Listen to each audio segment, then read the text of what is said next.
하나님께서 오늘 우리에게 주시는 말씀은 신명기 32장 1절에서 7절까지 말씀입니다. 제가 봉독해 드리도록 하겠습니다. 하늘이여 귀를 기울이라. 내가 말하리라. 땅은 내 입의 말을 들을지어다. 내 교훈은 비처럼 내리고 내 말은 이슬처럼 맺히나니 연한 풀 위에 가는 비 같고 채소 위에 단비 같도다. 내가 여호와의 이름을 전파하리니 너희는 우리 하나님께 위엄을 돌릴지어다. 그는 반석이시니 그가 하신 일이 완전하고 그의 모든 길이 정의롭고 진실하고 거짓 없으신 하나님이시니 공의로우시고 바르시도다. 그들이 여호와를 향하여 악을 행하니 하나님의 자녀가 아니요 흠이 있고 삐뚤어진 세대로다. 어리석고 지혜 없는 백성아, 여호와께 이같이 보답하느냐? 그는 내 아버지시요 너를 지으신 이가 아니시냐? 그가 너를 만드시고 너를 세우셨도다. 옛날을 기억하라. 역대의 연대를 생각하라. 내 아버지에게 물으라. 그가 내게 설명할 것이요 내 어른들에게 물으라. 그들이 내게 말하리로다. 아멘. 오늘은 6월 6일 현충일입니다.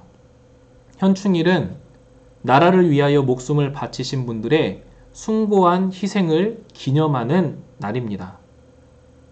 현충일은 1953년 6.25 전쟁의 휴전이 성립된 후 3년이 지나서 1956년 4월에 대통령령으로 지정하여 나라를 위하여 희생하신 분들의 희생과 정신을 기리게 되었습니다. 우리나라가 이렇게 풍요롭고 안정된 삶을 누리게 된 일이 사실 돌이켜보면 그렇게 오래되지 않았다는 사실에 놀랍기만 합니다. 한반도를 폐허로 만든 6.25 전쟁이 발발한 지 아직 100년이 지나지 않았습니다. 또 그 전에는 우리나라가 일제의 강점으로 고통을 받았습니다. 일제강점기에는 중국과 만주 등의 이방 땅에서 이 나라를 위하여 독립군으로 많은 분들이 자기의 목숨을 버리셨습니다. 6.25 전쟁에서도 40만 명 이상의 국군 장병이 사망하게 되었습니다. 현대에 들어와서는 군부 독재 세력에 맞서서 민주화를 위하여 앞장서다가 목숨을 잃고 고문으로 건강을 잃어버린 그런 분들도 많이 계십니다. 오늘 우리가 누리는 이 자유와 풍요는 자연스럽게 발생한 것이 아니라 우리의 부모님과 할아버지와 할머니 세대의 숭고한 희생과 고통의 열매라는 사실을 우리가 기억해야 합니다. 그래서 그 역사를 잊지 않게 하기 위해서 현충일을 통하여 기억하고 기념하는 것입니다. 오늘은 우리가 읽은 본문에서 특별히 7절을 중심으로 여러분과 말씀을 나누려고 합니다. 이 본문은 모세가 가나안 땅 맞은편 모압 평지에서 이스라엘 백성들에게 들려주는 말씀입니다. 이제 이스라엘은 요단강을 건너서 가나안 땅에 들어갈 준비를 하고 있습니다. 그런데 하나님께서 모세에게 말씀하시기를 너는 가나안 땅에 들어가지 말고 너는 이곳 모압 땅에서 너의 죽음을 준비하라 라고 말씀하십니다. 그리고 이제 가나안 시대의 이스라엘 백성의 지도자는 여호수아라고 하나님께서 말씀하셨습니다. 이런 상황에서 모세가 이스라엘 백성들에게 남기는 유언과 같은 말씀이 바로 오늘 본문의 내용입니다. 모세가 이스라엘 백성들에게 많은 교훈을 남겼습니다. 그런데 그 많은 교훈들 중에서 대표적인 교훈을 꼽으라고 한다면 바로 여호와 하나님을 기억하고 기념하라 라는 것입니다. 7절 옛날을 기억하라. 역대의 연대를 생각하라. 내 아버지에게 물으라. 그가 내게 설명할 것이요 내 어른들에게 물으라. 그들이 내게 말하리로다. 여러분, 가나안 땅은 어떤 곳입니까? 하나님께서 이스라엘에게 주시겠다고 약속하셨던 그 선물의 땅이 바로 가나안입니다. 이스라엘은 애굽에서 나온 지 40년 만에 드디어 그 약속의 땅에 들어가게 되었습니다. 얼마나 흥분되고 기분 좋은 일이었겠습니까? 물론 가나안 땅은 아무도 살지 않는 비어있는 땅이 아니었습니다. 가나안에는 전쟁에 능한 가나안 족속들이 살고 있었습니다. 그들과 더불어 싸워서 가나안 땅을 차지해야만 했습니다. 그러나 그 역시 하나님께서 도우셔서 가나안을 차지하게 될 것입니다. 가나안 땅을 얻게 된 이스라엘이 한 가지 빠질 수 있는 함정이 있었습니다. 그것은 그들이 하나님을 잊게 되는 것입니다. 모세는 이스라엘 백성들에게 이렇게 말했습니다. 너희는 옛날을 기억하라. 이 옛날은 무엇을 가리킬까요? 너희가 애굽에서 어떻게 해방되었는지 그것을 기억하라. 애굽에서 누구의 도움으로 해방되었는지 기억하라. 너희가 홍해에 가로막혀 있을 때에 그 뒤에서 바로의 군대가 추격해 올 때에 너희가 어떻게 그 위기에서 벗어났는지를 기억하라. 너희가 어떻게 홍해를 건너게 되었는지 기억하라. 너희가 광야에서 아말렉과 싸울 때에 어떻게 승리했는지 기억하라. 너희가 광야에서 먹은 것이 무엇인지를 기억하라. 그리고 그것을 누가 주었는지 기억하라. 너희가 광야에서 물이 없을 때에 어떻게 물을 마시게 되었는지 기억하라. 너희가 40년 동안 광야에서 지낼 때에 너희의 의복이 헤어지지 않고 너희의 발이 부러뜨지 않은 것이 누구 때문이었는지 기억하라. 바로 너희 인생에 새겨진 하나님의 발자국을 기억하라고 명령하고 있습니다. 왜 우리는 하나님의 역사를, 하나님의 은혜의 역사를 기억해야 할까요? 하나님을 잊으면 지금 가나안에서 누리고 있는 그 풍요도 다 헛된 것이 되기 때문입니다. 하나님을 잊으면 모든 것을 잃어버리는 것과 같기 때문입니다. 우리가 지난 코로나의 시대를 살펴보면, 뒤돌아보면 참 우리가 코로나 이전의 일들을 많이 잊고 살아가고 있는 것 같습니다. 특별히 하나님에 대한 마음과 믿음도 잃어버리고 회복하지 못한 사람들이 참 많은 것 같습니다. 사람들은 착각하는 것 같습니다. 코로나로 인해서 내가 신앙생활을 성실하게 못했는데 그렇게 내가 1년 이상 조금 하나님과 멀리 떨어져서 지냈는데 돌아보니까 별 문제가 없네? 내가 이전에 교회를 열심히 다닐 때와 내가 하나님을 열심히 섬길 때 그때와 별반 달라진 것이 없네? 라고 생각할지 모르겠습니다. 교회를 가지 않아도 별 문제가 없네? 예배를 띄엄띄엄 드려도 오히려 사업이 잘 되고 나에게 별 문제가 없네? 그래서 어떻게 생각하냐?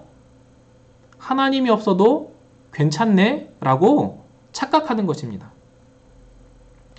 그런데 이것은 굉장히 위험한 착각입니다.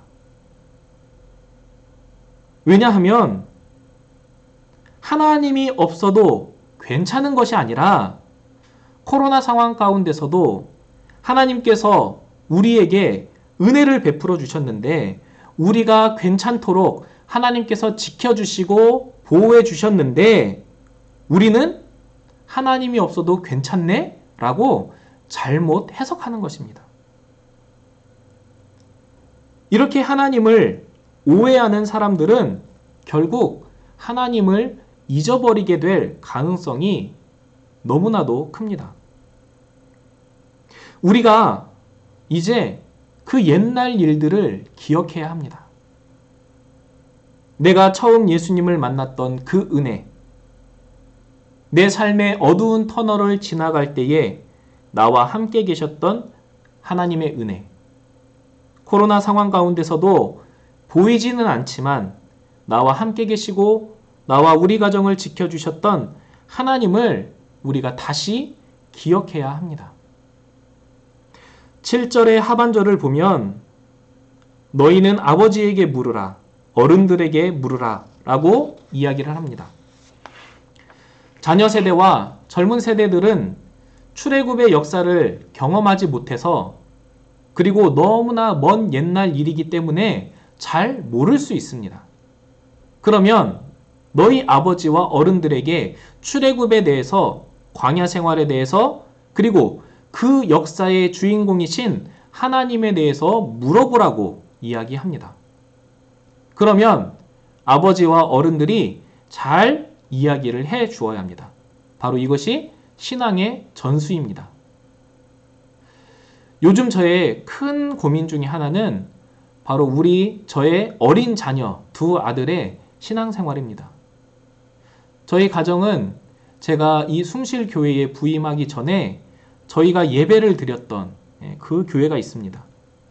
그런데 그 교회는 아직까지 교회학교 예배를 대면으로 드리지 못하고 있습니다.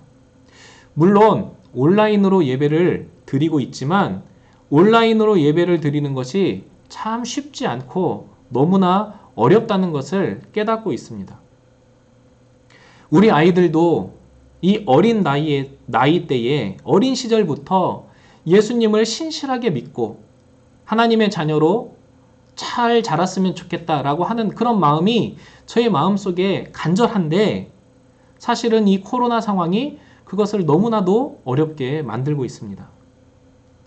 이 아이들이 세상에서 다른 것에 뛰어난 것이 아니라 하나님을 신실하게 섬기는 하나님의 자녀가 되기를 바라는데 코로나 상황이 그것을 참 어렵게 만들어서 사실 제가 많이 고민하고 있습니다. 자녀들이 하나님의 자녀로 올바르게 살아가는데 가장 중요한 사람은 바로 부모님입니다. 오늘 말씀에서도 자녀들에게 너희가 하나님에 대해서 잘 모르면 아버지와 어른들에게 물어보라고 권면하고 있습니다. 그러면 그들이 어떻게 해야 할까요? 잘 설명해 주어야 합니다. 가정에서 부모와 또 교회에서는 우리 어른들이 먼저 하나님을 잊지 않고 기억하며 하나님이 어떤 분이신지 잘 알고 견고한 믿음을 가지고 있지 않는다면 어떻게 우리의 자녀들과 우리 교회의 아이들이 하나님에 대해서 잘 알아갈 수 있겠습니까? 우리가 잘 모르는 하나님, 우리가 성실하게 섬기지 않는 그 하나님에 대해서 어떻게 우리의 자녀들과 우리의 아이들에게 가르칠 수 있겠습니까? 우리가 자녀들에게, 우리 교회의 아이들에게 신앙을 전수하는 것은 정말 중요한 일입니다. 그런데 그것은 마음만으로 되는 것이 아닙니다. 부모와 어른인 우리가 먼저 하나님을 기억하고 하나님을 잘 알고 성실하게 신앙생활의 본을 보여주는 그러한 준비가 되어 있어야 건강한 신앙의 전수가 일어날 수 있습니다. 부모가 예배를 드리지 않으면서 자녀들은 예배를 드리기를 원한다는 것은 모순입니다. 교사가 예배를 소홀히 여기면서 교회학교 아이들이 예배에 빠지지 않기를 바라는 것은 그것은 거짓된 마음입니다. 제가 이전에 한 교회에서 중고등부 교역자로 섬기고 있을 때에 그런 일이 있었습니다. 교회학교의 반교사이신데 이분이 교회의 예배에 늦는 거예요. 때로는 그 중고등부 예배에 참석하지 않는 경우도 있었습니다. 저는 사실은 좀 충격을 받았습니다. 아니, 어떻게 내가 담당하고 있는 아이들이 있는데 예배에 늦고 심지어 예배에 빠질 수가 있을까? 우리 가정과 교회가 하나님을 잊지 않고 기억하기 위해서 무엇보다도 어른들이 먼저, 부모들이 먼저 하나님을 알고 기억하는 삶을 살아가야 한다는 사실을 우리가 꼭 기억할 수 있기를 바랍니다. 그래서 가정과 교회의 어른인 우리가 먼저 하나님을 다시 기억하고 예배도 회복하고 우리의 삶도 회복할 수 있기를 바랍니다. 오늘 본문에는 나타나 있지 않지만 하나님께서 이스라엘에게 기억의 도구로 명령하신 일 한 가지가 있는데 그것은 바로 유월절을 지키는 일이었습니다. 너희가 가나안에 들어가면 반드시 유월절을 지키라 라고 하나님께서 명령하셨습니다. 유월절은 바로 출애굽을 기념하는 명절입니다. 하나님께서 이스라엘에게 유월절을 지키라고 하신 말씀은 그 명절을 지킴으로써 출애굽의 역사와 하나님을 기념하고 기억하라는 뜻이기도 합니다. 우리가 하나님을 기억하는 가장 좋은 방법은 바로 예배입니다. 그냥 머리로만 하나님을 생각하는 것이 아니라 몸으로 기억에 참여하는 것, 그것이 바로 예배이고 신앙생활입니다. 그래서 기념과 기억은 서로 뗄 수가 없습니다. 우리가 기억하기 때문에 기념하기도 하지만 또 기억하기 위해서 기념하기도 하지만 우리가 기념함으로써 기억하기도 합니다. 저는 어린 시절에 할머니와 함께 살았습니다. 그런데 저희 할머니는 늘 집에서 라디오에 극동방송을 켜 놓으셨습니다. 저는 어린 나이였기 때문에 그 방송을 귀 기울여 듣지는 않았습니다. 그런데 지금도 라디오에서 극동방송이 켜 있으면 할머니가 생각이 납니다. 그리고 할머니를 기억합니다. 또 저희 할머니는 빠지지 않고 새벽 기도에 나가셨습니다. 할머니는 새벽이 되면 한복을 차려입고 교회를 향하셨는데 할머니께서 교회에 가기 위해서 부시럭부시럭 거리면서 한복을 챙겨 입으셨던 그 소리가 지금도 귀에 들리는 것 같습니다. 그리고 가끔 잠에 깨어서 눈을 떠서 보면 할머니께서 한복을 곱게 차려 입으시고 집을 나서는 그 뒷모습을 가끔 보기도 하였습니다. 그래서 요즘 종종 새벽에 일찍 눈이 띄어지면 할머니의 생각이 납니다. 그 할머니께서 새벽에 교회를 가시던 그 시간이 되면 할머니의 생각이 가장 먼저 납니다. 라디오 방송과 이 새벽 시간은 저에게 할머니를 기억하게 해주는 통로입니다. 제가 처음 이 숭실교회에 부임하고 이 큰 본당에서 예배를 드릴 때에 저는 제가 어린 시절에 다녔던 그 고향교회가 생각이 났습니다. 왜냐하면 제가 다니던 교회도 이렇게 숭실교회 본당만큼 큰 교회였고 그 본당에서 어렸을 때 엄마와 함께 예배드렸던 친구들과 함께 예배드렸던 그 생각이 나는 거예요. 또 저희 교회에도 오르간이 있었거든요. 그런데 숭실교회에 와서 오르간으로 찬양하는 그 예배를 오랜만에 드리다 보니까 마치 제가 고향교회에 와 있는 것과 같은 그런 느낌이 들었고 그 교회에서 예배드리던 그 장면들이 떠올랐습니다.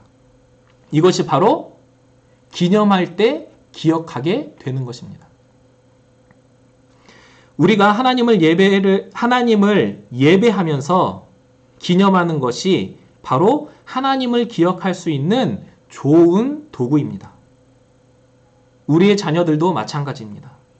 다시 예배의 자리로 함께 예배의 자리로 나아올 때에 우리 자녀들이 예배를 통해서 하나님을 기억하고 또 나중에 그들이 예배 드릴 때에 하나님을 또다시 기억할 수 있습니다.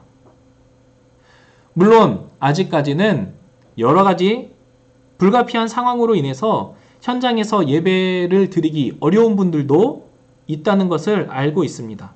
그런 분들은 어쩔 수 없지만 혹시라도 우리의 게으름 때문에 혹시나 우리의 안일한 믿음 때문에 예배를 회복하지 못하고 있는 분들이 계시다면 다시 하나님을 기억하는 또 하나님을 기념하는 예배를 회복할 수 있기를 바랍니다. 우리가 먼저 하나님을 기억하고 기념하는 사람들이 될 수 있기를 바랍니다. 그리고 우리를 통해서 우리 자녀들이 하나님을 기억하고 기념할 수 있기를 바랍니다. 우리 인생에 하나님께서 함께 하셨던 그 역사, 그 은혜의 역사를 잊지 않고 다시 기억할 수 있기를 바랍니다. 그리고 그 하나님을 기념하고 예배하는 일을 우리가 잊지 않고 회복할 수 있기를 간절히 바랍니다.